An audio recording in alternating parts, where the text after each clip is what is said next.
Hi hello नमस्कार. माझ्या नवीन चॅनलवर तुमचे खूप खूप मनापासून स्वागत आहे. तर मी आज बदामाच्या हलव्याची रेसिपी घेऊन येत आहे. त्यासाठी मी 250 ग्रॅम बदाम हे रात्री पाण्यात भिजत घातले होते.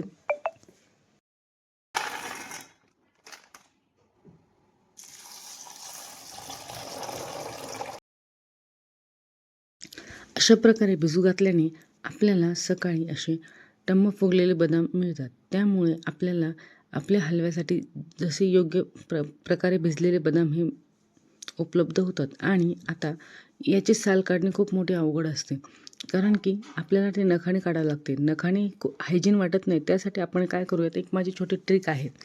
हे बघा, फक्त 2 मिनटासाठी उकळत्या पाण्यामध्ये आपल्याला हे ठेवून घ्यायचे आहे. त्यामुळे होतं काय, बदामाची सालं ही सैल पडतात व आपण त्यांना 2 बोटांनी काढू शकतो, एवढे ते ढिली होतात.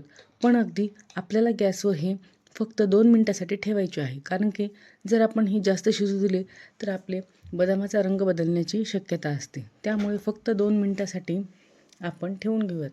त्यानंतर होते काय, तर यामध्ये जी घाण असते तीही निघून जाते आणि आपल्याला जी साल मोकळी करायची असते तीही आपली पटकन निघते.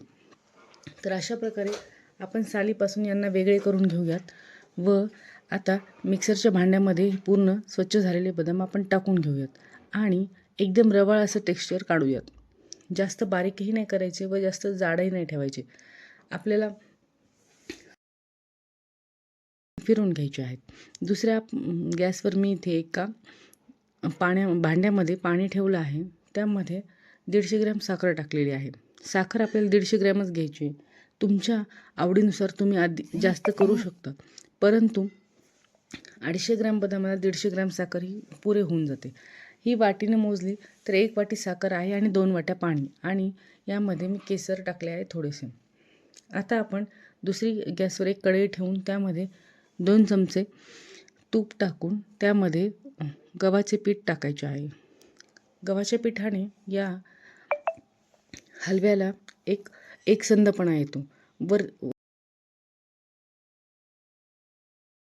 आता सध्या हे पांढरा आहे, परंतु आपल्याला याला गॅसवरती एकदम मंद आचेवरती 15 ते 20 मिनिट हळूहळू हलवत राहायचे व असं आपण तूप टाकत ही प्रक्रिया चालू ठेवायची.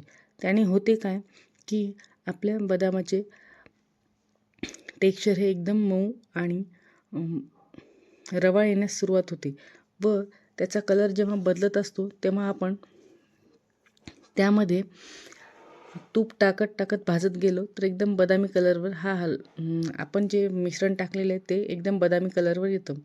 आणि त्यानंतर जेव्हा आपल्याला असं वाटेल की हे पूर्णपणे भाजले गेलेलं आहे, याचं टेक्स्चर वगैरे पूर्ण सुटसुटीत मोकळं झालेलं आहे, तर तेव्हा आपण जी चासणी तयार केलेली होती ती आपण यामध्ये टाकून देऊयात. चासणी म्हणजे एकदम कडक नाही करायची, फक्त चिकट अशी चासणी करायची, जी की आपल्याला हलव्याला मऊसूतपणा देईल.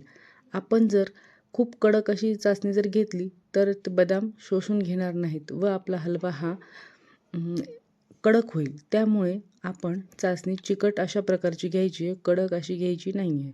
आता आपण यामध्ये ही पूर्ण चासणी टाकून दिलेली आहे व आता आपण कमी गॅसवरती जोवरती याला तूप सुटत नाही तोवरती हलवून घ्यायचा आहे आणि आपला हलवा हा रेडी आहे. याला छान असं तूप सुटलेलं आहे. तुम्ही पाहू शकता याचं टेक्स्चर एकदम रवाळ आले आहे. रेसिपी आवडल्यास चॅनलला लाईक आणि शेअर करा आणि अजून अशाच नवनवीन रेसिपी पाहण्यासाठी चॅनलला सबस्क्राईब जरूर करा.